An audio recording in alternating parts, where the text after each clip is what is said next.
South ఇండియాలోనే biggest sorry store మన Varahi silks మన విజయవాడ ఎంజీ రోడ్ లో డిసెంబర్ 4వ తారీఖున ఘన ప్రారంభం. నమస్తే, వెల్కమ్ టు సుమన్ టీవీ. మావోయిస్టులు ఒక కీలక ప్రకటన చేశారు. జనవరి 1న అందరం లొంగిపోతామని ఒక ప్రకటన వచ్చింది. అనంత్ పేరుతో మరొకసారి లేఖ వచ్చింది. కేంద్రానికి లేఖ రాశారు. ఆ లేఖలో చాలా స్పష్టంగా 1వ తారీఖున ఆయుధాలను వీడి జనజీవన స్రవంతిలో కలవటానికి మేము నిర్ణయం తీసుకున్నాం అని లేఖ బయటకు వచ్చిన పరిస్థితి ఉంది. సో దీని మీద మనం డిస్కస్ చేద్దాం. లైవ్ కాల్లో జాయిన్ అయ్యారు హిడ్మా సహచరుడు మాజీ మావోయిస్టు క్రాంతి గారు. వారితో మాట్లాడదాం. క్రాంతి గారు నమస్తే అండి. నమస్తే. క్రాంతి గారు, గతంలో కూడా హిడ్మా చనిపోయిన తర్వాత అనంత్ పేరుతో ఒక లెటర్ బయటకు వచ్చినప్పుడు కూడా మీరు సుమన్ టీవీతో మాట్లాడారు. ప్రభుత్వం ఈ విధంగా కన్ఫ్యూజ్ చేసే విధంగా లెటర్స్ విడుదల చేస్తూ ఉందని ఒక మాట చెప్పారు. ఇప్పుడు వచ్చిన లెటర్ను కూడా మీరు అదే విధంగా భావిస్తున్నారా? మావోయిస్టులు రాసిన లేఖగా చూస్తున్నారా లేదా? లేదు సార్, ఇది ప్రభుత్వం కన్ఫ్యూజ్ చేస్తూ ఉంది. అంటే క్యాడర్ని, తర్వాత ముఖ్యంగా ప్రజల్ని బాగా కన్ఫ్యూజ్ చేస్తూ ఉంది. ఇది మనకి అంటే సోను దగ్గర నుంచి మొదలు పెడితే సోను కూడా ఒక కొన్ని పేజీల లెటర్లు రాశారు. తర్వాత వాయిస్ మెసేజ్ ఇచ్చారు. ఆ తర్వాత వీడియో కాల్ కూడా చేసి మాట్లాడినటువంటి సందర్భాలు ఉన్నాయి. మనం దాన్ని ఆ సోను వ్యక్తిగతంగా చూడాలని చెప్పేసి మిగతా పార్టీ అంతా చెప్పింది.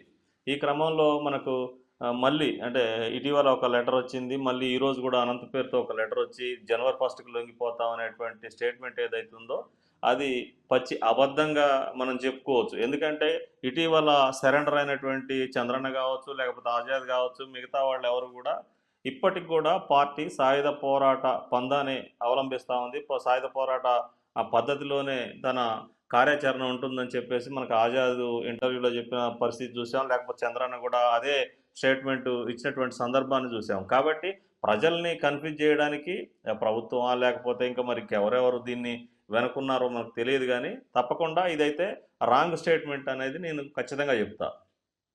ప్రభుత్వమే క్రియేట్ చేసి ఇట్లా కన్ఫ్యూజ్ చేయడానికి వదులుతుందని, అంతేగా? Yes sir. సార్, ఇప్పుడు అనంత్ పేరుతో రెండోసారి కూడా వచ్చింది.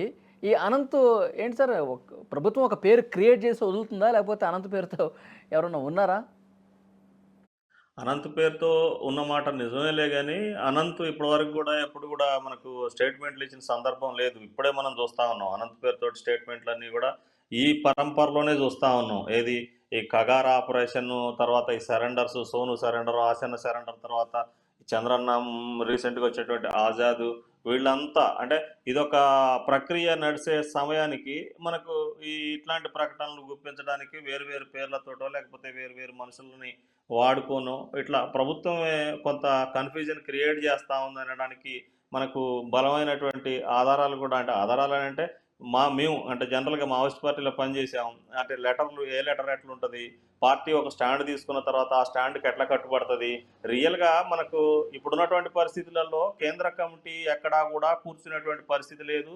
ఈ కూలంకషంగా ఇప్పుడున్నటువంటి పరిస్థితి మీద చర్చించేటువంటి అవకాశం కూడా లేదు. అది క్లియర్గా మనకు మిగతా రీసెంట్గా చంద్రన్న సీసీ మెంబర్ లొంగిపోయినప్పుడు కూడా తను చెప్పింది అదే. అంటే సీసీ కూర్చోక కూడా సంవత్సరాలు గడుస్తూ ఉంది. ఏదైనా ఉంటే ఒక పోలిట్ బ్యూరోలో కొంతమంది మాట్లాడుకొని నిర్ణయాలు తీసుకొని వాటిని కిందికి పంపించడమే తప్ప అంతకు మించిన అవకాశం లేదు అని చెప్పేసి మనకు తెలుస్తూ ఉంది. ఈ క్రమంలో సీసీ నుంచి అనంత్ పేరుతోటి ఇట్లాంటి లెటర్లు విడుదల చేయడం అనేది హాస్యాస్పదం. ఎందుకంటే ఆ పరిస్థితి లేదు. ఇది కొంతమంది కావాలని క్రియేట్ చేసి ప్రజల్ని కన్ఫ్యూజ్ చేయడం తప్ప అంతకు మించి ఇది ఏం కాదనేటువంటి. మావోలకేమి ఎక్కడా భయం లేదంటారా? ఇంకా ఆయుధాలతో పోరాటం చేసేందుకే కట్టుబడి ఉన్నారని చెప్పి భావిస్తా ఉన్నారా? Yes sir. అంటే ఇప్పుడున్నటువంటి ఎవరైతే సరే పెద్ద పెద్ద నాయకులు లొంగిపోయిన తర్వాత కూడా హిడ్మా లాంటి వాళ్ళు కూడా మరణించిన తర్వాత ఇంకా ఆయుధాలు పట్టుకునే ధైర్యంగా ఉన్నారనుకుంటున్నారా? సార్, ఇప్పుడు వ్యక్తుల్ని ఎంతమందినైనా చంపొచ్చు సార్. మనం వ్యక్తుల్ని ఎంతమందినైనా చంపొచ్చు. కాకపోతే సిద్ధాంతం అనేది బ్రతికే ఉంటుంది. ఎప్పటికీ కూడా సిద్ధాంతం అనేది బతికే ఉంటుంది. మీకు రష్యాలోనో లేకపోతే యూరోప్లోనో విప్లవం వచ్చింది, ఆ తర్వాత చైనాలో వచ్చింది. అంటే పరంపర ఒక దగ్గర కూలిపోయినా ఒక దగ్గర వచ్చినా దాని పరంపర సైద్ధాంతికంగా మార్క్సిజం ఏదైతుందో, మార్క్సిజం, లెనినిజం, మావోయిజం ఏదైతుందో అది సిద్ధాంతం. మన వ్యక్తుల మీద ఆధారపడేది కాదు. ఇలా ఇడమా పోవచ్చు, నంబాల కేశవరావు పోవచ్చు, లేకపోతే గణపతి పోవచ్చు, ఎవరైనా పోవచ్చులే. కానీ ఆ సిద్ధాంతం ఏదైతుందో ఆ సిద్ధాంతం పరంగా పనిచేసేటువంటి వాళ్ళు పీడన ఉన్న దగ్గర, లేకపోతే దోపిడీ ఉన్న దగ్గర, లేకపోతే సమస్యలు ఉన్న దగ్గర ఇది ఏదో ఒక రకంగా పుట్టుకొస్తూనే ఉంటుందనేటువంటిది చరిత్ర మనకు రుజువు చేస్తా ఉంది. అయితే ఇప్పుడు క్రాంతి గారు హిడ్మా చనిపోయిన తర్వాత అనంత్ పేరుతో లెటర్ వచ్చింది. ఫిబ్రవరి 15వ తారీఖు వరకు మాకు సమయం ఇవ్వండి అని చెప్పి ఆ లేఖలో ఉన్నారు. అప్పుడు కూడా ఇది కన్ఫ్యూజ్ చేసే లెటర్ అని చెప్పారు. ఇప్పుడు జనవరి 1 పేరుతో ఒక లెటర్ వచ్చింది. ఇది కూడా ప్రభుత్వమే కన్ఫ్యూజ్ చేస్తుంది. మావోయిస్టులు ఎవరు కూడా ఆయుధాలను వేయటానికి సిద్ధంగా లేరు అని చెప్తా ఉన్నారు. అయితే మరి ఈ 2 లెటర్లు ఇంత పెద్ద స్థాయిలో వచ్చినప్పుడు దాన్ని ఖండిస్తూ ఈ లెటర్లతో మాకు సంబంధం లేదు, మేము సిద్ధాంతం కోసం ఇంకా అడవిలోనే ఉన్నాం, ఆయుధాలతో మా పోరాటం మేము కొనసాగుతూనే ఉంటుందని చెప్పి ఒక క్లియర్ కట్ లెటర్ ఎందుకు రావట్లేదు బయటికి?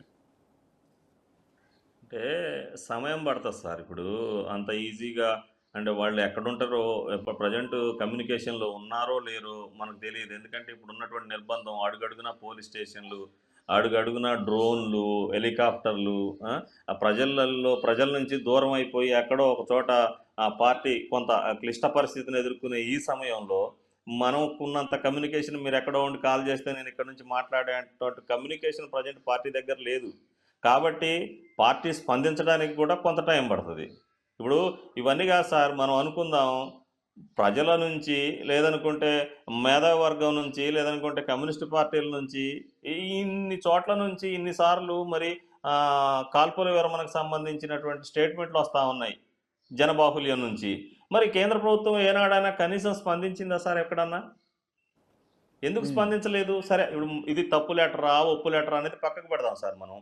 పక్కకు పెడదాం. కాకపోతే నేననేదేంటంటే ఇన్ని సార్లు ఇటు జనబాహుల్యం నుంచి గానీ, లేకపోతే మేధావి వర్గం నుంచి గానీ, విప్లవ శ్రేణుల నుంచి గానీ, దాదాపుగా ఈ దేశంలో ఉన్నటువంటి వాళ్ళు చాలామంది కగార్ ఆపరేషన్‌ని ఆపివేయాలని, నక్సలైట్లతో చర్చలు జరపాలని ఇట్లాంటి డిమాండు దాదాపుగా 2 ఇయర్స్ నుంచి వినపడతా ఉంది.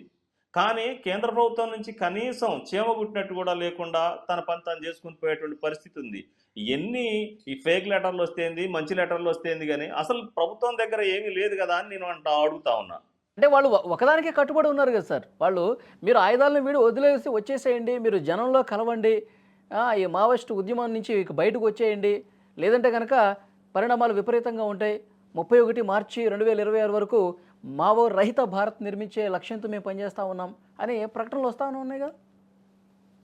ఇందులో కూడా మనం 2 రకాలుగా ఆలోచించాలి. ఒకటి అంటే ఇట్లాంటిది ప్రభుత్వం ఒకటి క్రియేట్ చేసి, అంటే తప్పుడు సమాచారాన్నో లేకపోతే ఇట్లాంటి ప్రజల్లోకి తీసుకొచ్చేసి కొంత సడలింపు, అంటే ప్రభుత్వానికి నాకు తెలిసి 2026 మార్చి 31 వరకు దీన్ని మనం ఏమి చేయలేము అనేటువంటిది కేంద్ర ప్రభుత్వం డిసైడ్ అయినట్టుంది.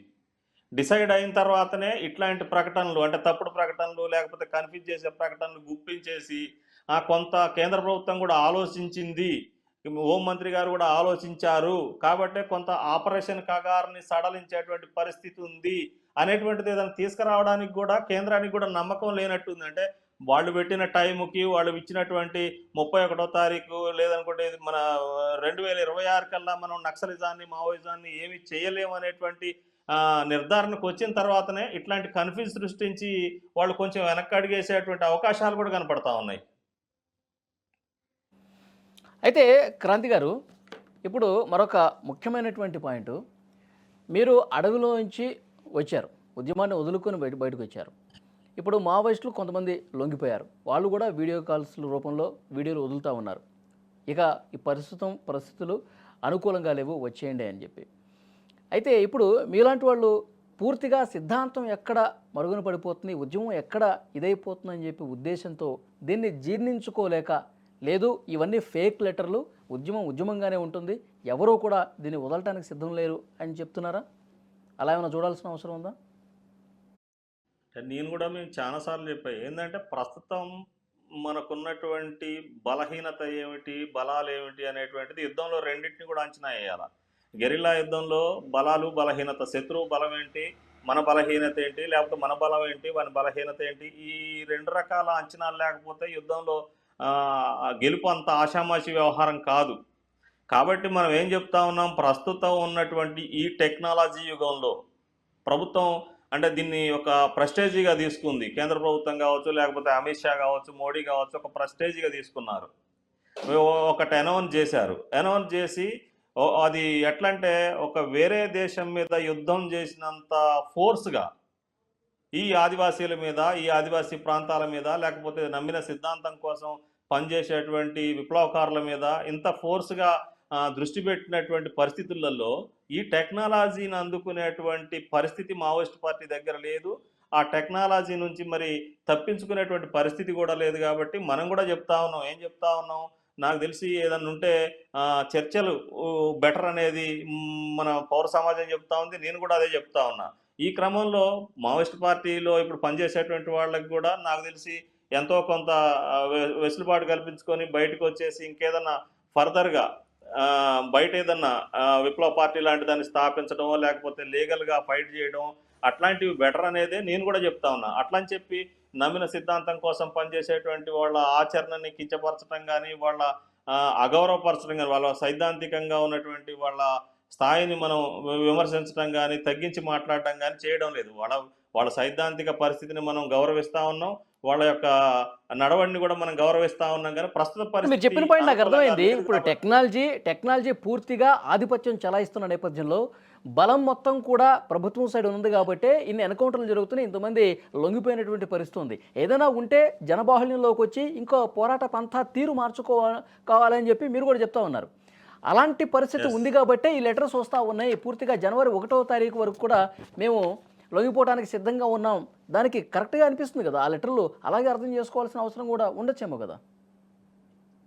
లేదు లేదు ఇది మనకు రీసెంట్గా వచ్చినటువంటి సీసీ మెంబర్ చంద్రన్న కావచ్చు, లేకపోతే మన ఆజాద్ లాంటి వాళ్ళు కూడా పార్టీ ఇప్పటికీ కూడా ఏదైతే సాయుధ పోరాట విధానం ఉందో, సాయుధ పోరాట పద్ధతి ఉందో, ఆ సాయుధ పోరాట పందానే నమ్మి పనిచేస్తూ ఉంది తప్ప ఇంకా వేరే ఆలోచన పార్టీకి అయితే లేదు. చేసేవాళ్ళు చేస్తూ ఉన్నారు. చేతగాని వాళ్ళు ఎవరన్నా, ఆరోగ్యాలు బాగలేని వాళ్ళు ఎవరన్నా ఉంటే వెళ్ళిపోమని చెప్పేసి క్లియర్గా ఆదేశాలు వచ్చిన తర్వాతనే వీళ్ళు బయటకు వచ్చినట్టుగా వాళ్ళ మాటల్లోనే మనం విన్నాం కదా సార్. సరే, ఇప్పుడు ఆ ఉద్యమం అడవులు అట్లాగే కొనసాగుతుంది, ఆయుధాలతో సహా కొనసాగుతుందని అనుకుందాం. రిక్రూట్మెంట్ జరిగే అవకాశం ఉందంటారు మరి ప్రస్తుత పరిస్థితుల్లో? అంటే ఒకవేళ ఛత్తీస్గఢ్లో ప్రజెంట్ అంటే మేము అందరం అనుకున్నట్టుగానే లక్షల మంది ఫోర్స్ ఉంది అలా ఛత్తీస్గఢ్ లోపల. క్యాంపులు ఉన్నాయి, వందల కొద్ది క్యాంపులు ఉన్నాయి, రకరకాల సంస్థలు అంటే సిఆర్పిఎఫ్, కోబ్రాలు, బిఎస్ఎఫ్, లేకపోతే డిఆర్జే ఇట్లాంటి ఇంత పనిచేసినప్పటికీ కూడా ఇంకా మావోయిస్ట్ పార్టీకి సంబంధించినటువంటి వేల మంది తుపాకులు వేసుకొని తిరుగుతూ ఉన్నారని అంటే అక్కడ ప్రజల సహకారం లేదని మనం ఎట్లా అనుకోగలుగుతాం? ప్రజల సహకారం ఉండబట్టే కదా. అంటే నిర్బంధం ఎంత అంటే తీవ్రంగా ఉంటే కొన్నిసార్లు విప్లవానికి అంత బెనిఫిట్ కూడా అవుతూ ఉంటుంది అనమాట. అంత వాళ్ళకి అంటే ఫలితం కూడా అట్లనే ఉంటుంది. చాలా చోట్ల చూసాం మనం. ప్రభుత్వం నుంచి అణచివేత ఎంత ఉంటే రిక్రూట్మెంట్ కూడా ఆ స్థాయిలో ఉన్నటువంటి సందర్భాలను కూడా మనం చూసాం. అంటే లొంగిపోయింది, చనిపోయింది వందల కొద్దే, లోపల ఇంకా అడుగులో వేలాదిగా ఉన్నారంటారు. అవును కదా సార్. అది ప్రభుత్వం లెక్కలే చెప్తా ఉన్నాయి. మనం చెప్పేది ఏముంది? ఓకే. సరే, ఇప్పుడు ఈ లెటర్లన్నీ రిలీజ్ చేసి అంటే కన్ఫ్యూజ్ చేయడానికి అంటూ ఉన్నారు. ఏంటి దీని ప్రధాన లక్ష్యం ఏంటి? అంటే పూర్తిగా బలహీనపరచడానికా? అరే మెయిన్ వాళ్ళే లొంగిపోతున్నారు కదా, ఇంకా మన ఉద్యమం ఎందుకు అని చెప్పి బలహీనపరిచి అందరూ అడవి నుంచి వదులుకొని జనంలోకి రావటానికి చేసే ప్రయత్నం ఇది ప్రభుత్వం తరఫున అట్లాగే చూడాలా? అంటే ఇప్పుడు అస్సలు మావోయిస్ట్ పార్టీలో ప్రస్తుతం ఒక మనిషికి ఒక మనిషి, ఒక దళానికి ఇంకొక దళం, లేదనుకుంటే పార్టీలో ఉన్నటువంటి క్యాడర్ ఎవరు కూడా కలిసేటువంటి పరిస్థితి లేదు. ఇప్పుడు ఇట్లాంటి లేఖలు విడుదల చేయటం వల్ల ఏమవుతుందనంటే మాధ్యమాల ద్వారా, ఒక రేడియో ద్వారానో, ఒక టీవీ ద్వారానో, లేకపోతే చిన్న చిన్న వీడియోల ద్వారాగానో ఆ ఆ పార్టీలు ఎవరైతే విడివిడిగా ఉండి పై పార్టీని కలుసుకోలేకుండా వాళ్ళ ప్రాంతాలలో పనిచేసేటువంటి క్యాడర్ ఎవరైతే ఉన్నారో వాళ్ళకి తప్పుడు సమాచారాన్ని అందించడం అనమాట దీని నుంచి. అంటే లేదు మావోయిస్ట్ పార్టీ నుంచి ఒక ప్రకటన వచ్చింది, జనవరి 1 కల్లా వాళ్ళు సరెండర్ అవుతారట, ఇట్లాంటి ప్రకటన ఒకటి ఇచ్చింది, దానికి మనమంతా కూడా సంసిద్ధంగా ఉండాలి, దానికంటే ముందే పోతే బెటర్ ఏమో, మనం పై పార్టీయే చెప్తా ఉంది కదా అనేటువంటి ఒక కన్ఫ్యూజన్ని క్యాడర్లో కూడా సృష్టించడానికి ముఖ్యంగా ఇది ఉపయోగపడుతుందని నేను అనుకుంటా ఉన్నా. ఓకే. సో చూద్దాం సార్, నెక్స్ట్ పరిణామాలు ఎట్లా ఉంటాయనేది కూడా చూడాల్సిన అవసరం ఉంది. మీరేమో అంతా బూటకం అని చెప్పేసి అంటా ఉన్నారు, లెటర్లను ఏమీ నమ్మొద్దు అని చెప్తా ఉన్నారు. కానీ లెటర్లు చూస్తుంటే మాత్రం 1వ తారీఖు పూర్తిగా అందరం కూడా మూకుమ్మడిగా ఒక్కళ్ళు కూడా ఇంకా అడవిలో ఉండొద్దు, ఒక్క ఆయుధం కూడా ఉండొద్దు, అందరూ లొంగిపోతామని చెప్తున్నారు. మరి ఇది ఎంతవరకు వాస్తవం? మీరు చెప్తున్నట్టు ఇది ఫేక్ లెటర్సా, వాస్తవం ఉందా లేదా అనేది కూడా మరికొద్ది రోజుల్లో తెలిపోతుంది. మళ్ళొకసారి మిమ్మల్ని కాంటాక్ట్ చేసే ప్రయత్నం చేస్తాం. Thank you very much Kranthi గారు.